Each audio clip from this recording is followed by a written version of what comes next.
இன்றைக்கி நம்ம chicken gravy recipe எப்படி பண்ணலான்னு பார்க்கலாம். அதுக்கு ஒரு பேன் வந்து ஸ்டவ்வில் ப்ளேஸ் பண்ணிவிட்டு ஹீட் ஆன உடனே ஒரு 9 காஞ்ச மிளகாய், அப்புறம் வந்து கேஷ்யூஸ், கொஞ்சம் முந்திரி போட்டு நல்லா வந்து ஃப்ரை பண்ணி எடுத்துக்கோங்க. இதுதான் நம்ம கிரேவிக்கு நல்லா டேஸ்ட் கொடுக்க போகுது. ஸோ ஸ்கிப் பண்ணாதீங்க இந்த ஸ்டெப்பை. தென் அது வந்து நல்லா ஆறின பிறகு அதை ஒரு ஜாரில் போட்டு பவுடர் பண்ணிக்கலாம். இப்போது பேனில் ஆயில் ஆட் பண்ணிவிட்டு அதில் ஆனியன் ஆட் பண்ணிக்கோங்க. கொஞ்சமாக சால்ட் ஆட் பண்ணி நான் நல்லா வதக்கிக்கிறேன்.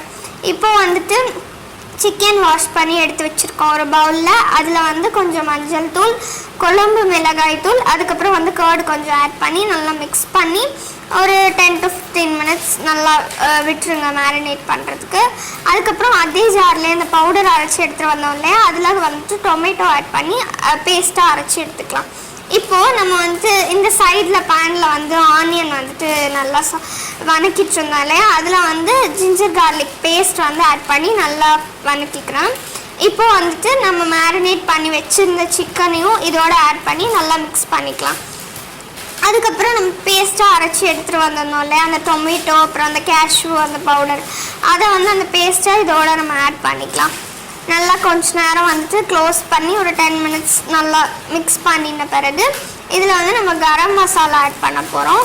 ஆட் பண்ணிவிட்டு கல்லுப்பு ஆட் பண்ணியிருக்கேன். கொஞ்ச நேரம் வந்துட்டு க்ளோஸ் பண்ணி பச்சை வாசம் போக மிக்ஸ் பண்ணுங்கள். சிக்கன்லேருந்து நமக்கு தண்ணி விடும்.